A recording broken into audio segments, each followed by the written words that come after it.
Our top focus this morning is on the crucial 2+2 ministerial dialogue between India and United States. It will begin shortly. Both the countries will sign a basic exchange and cooperation agreement for geospatial cooperation. Essentially BECA, that will be the biggest headline of this dialogue. Ahead of the talks beginning, both Pompeo and Esper visited the National War Memorial. The U.S. Secretary of State and the U.S. Defence Secretary paid the tribute to fallen heroes by laying a wreath at the National War Memorial. Now, the talks between Defence Minister Rajnath Singh, his U.S. counterpart Mark Esper, External Affairs Minister Jaishankar and his counterpart Mike Pompeo will begin at the Hyderabad House any moment. The big focus is, of course, as I mentioned, on BECA, which is for geospatial cooperation. Besides that, there are several other focus areas, which includes the deepening of security and military ties, the strengthening of the Quad Forum, as well as the boosting of Indo-Pacific cooperation. The two countries will also discuss the steps to contain Chinese aggression. And let me take this across to Geeta Mohan, our Foreign Affairs Editor. She's joining us with more details on this. We've also got our Senior Executive Editor, Gaurav Sawant. Gaurav, this particular dialogue expected to kick off any moment now. The biggest game changer from these talks will be the signing of BECA. What really does that mean? The significance of it for India, if you could break that down for us. So this is a very basic, agreement that's happening between India and the United States of America. It's one of the 4 foundational agreements. We've had LMOA in the past, BECA happening now.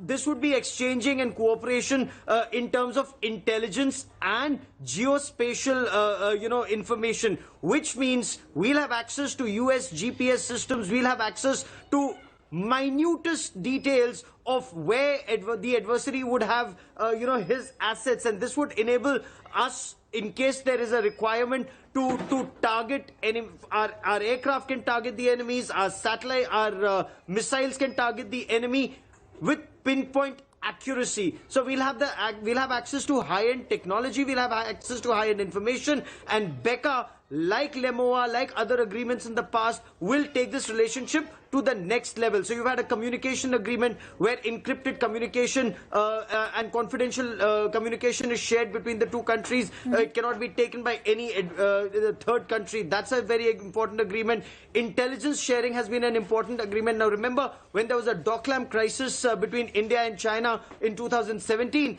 the Americans gave us very precise information about the movement of the Chinese, and that was a major shot in the arm for own army to be able to plan countermeasures. Similarly, now there's a lot of information that's coming in. With LMOA, India invoked LMOA to acquire 15,000 high-altitude, extreme high-altitude gear, jackets, snowshoes, sleeping bags for our soldiers deployed at the line of actual control.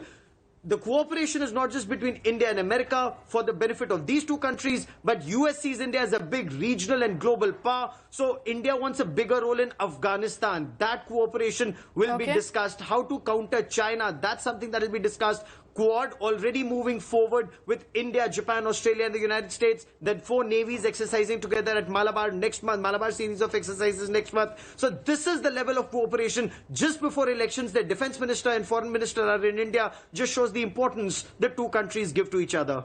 Absolutely. Let me take this across also to Geeta Mohan, our Foreign Affairs Editor. Geeta, we've discussed a lot about the BECA deal, how it's so important, perhaps the biggest headline coming off this dialogue. If you could also explain to us what else can we expect from the 2+2 dialogues? Are there other agreements that will be inked? Well, in terms of agreements, there aren't any specific agreements that have been talked about, Akshita, but just taking forward from what Gaurav said, just to put it in perspective. Now, this is the kind of technology that is used in the AFPAC region by the United States of America when they target terrorists. So while everybody's talking about how China would be very concerned, it's Pakistan that should worry about the geospatial data sharing, because that would help India in in targeting terrorists who are trying to infiltrate into Indian territory. So that's perspective on why this entire the fourth foundational agreement is so important. Having said that, the foreign policy front and the economic front are also as important as military engagement between the two countries.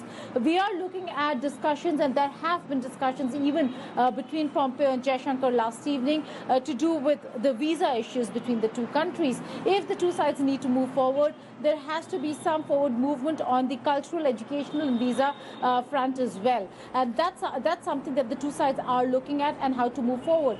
Trade pact is a very important aspect between India and the United States of America. Can there be a mini trade deal or a mega trade deal in the coming future? It doesn't seem likely right now because the entire country is in election mode, and so we'll have to wait for the new administration in all probability to take over. But the fact that the two sides are continuing conversation on a trade deal between India and the United States of America is of significance. It is also of significance, Akshita, when you put it in perspective of what is happening in China. Supply chain resilience is of paramount importance right now, and that's why shifting manufacturing to like-minded countries, be it India, the United States of America, Australia, but also to countries in Southeast Asia, particularly Taiwan. US and India are looking at Taiwan in terms of growing supply chain resilience and creating alternatives to China in the global supply chain. So these are conversations that have been taking place bilaterally, ministry-wise as well, and will be a part of the 2+2 as well. You know, there are a lot of takeaways that we're expecting from this particular dialogue, besides from the front of defense and strategic ties, cultural ties, educational ties. All of that will perhaps be ramped up, and we'll get more details when the official statement comes in after the 2+2 dialogues on really the breakthrough we've really made in relations between India and United States post these talks. Here's why the 2+2 dialogue with the United States is significant and important for India. For starters, you have two top US leaders, Mike Pompeo and Mark Esper, in India, the timing of which is crucial because it's just days to go for the elections in the United States. This also amplifies ties between India and the United States. Also, in a sense, is damage control after that remark by Donald Trump in the final presidential debate, where he said that India's air is filthy. Now, the biggest headline from this dialogue is that the long-standing pact of BECCA for geospatial cooperation will finally be sealed. It will be inked. Now, these particular talks also affirms India's strategic value in the world and how United States values this partnership with India. Gaurav, you know, the fact that this meet is happening just about a week to go for the US elections, it's symbolic by itself. It perhaps signifies the fact that even if there is a change of regime, even if there's a change of administration in the United States, in the White House, there's no change with regards to India and US ties. You're absolutely right. In fact, both the Democrats and the Republicans are seeking deeper engagement with India and vice versa, because it's for the good of the people of India and the United States of America. You'd recall 4 years ago when Prime Minister Narendra Modi traveled to the United States of America. That time people weren't sure whether it will be Hillary Clinton or Donald Trump, and India, actively engaged with both sides, just to ensure that whichever administration comes, India-US relationship is taken forward. Now, if you recall, at that point of time, Barack Obama had described India as the pivot to Asia. Donald Trump has taken that relationship forward. Right from the time of India-US civil nuclear agreement, both the Democrats and the Republicans have engaged India extensively. Not just for this region, for Afghanistan, for Pakistan, and now more important, the Indo-Pacific. That is where the United States expects India to play a much bigger role. We're a powerful democracy, we're a good navy, a very powerful navy, and it's countries like India, Australia and Japan coming together here that will strengthen other countries like Vietnam, Philippines, or even perhaps in the times to come, Taiwan, to counter an expansionist China. So even though it's not technically an Asian NATO that's coming together, Quad is not a military alliance, but it's like-minded democracies coming together, and America trying to ensure that an expansionist China is kept in check along with a democratic India. And it's a win-win for both, Akshita. Let me take this across to Kamaljeet Sandhu also, who's reporting from outside Hyderabad House. Kamaljeet, that's where we're going to be seeing the 2+2 dialogue being held, after which there will also be an official statement. The photo op, the mandatory handshake perhaps will be replaced by either a namaste or an elbow bump this time.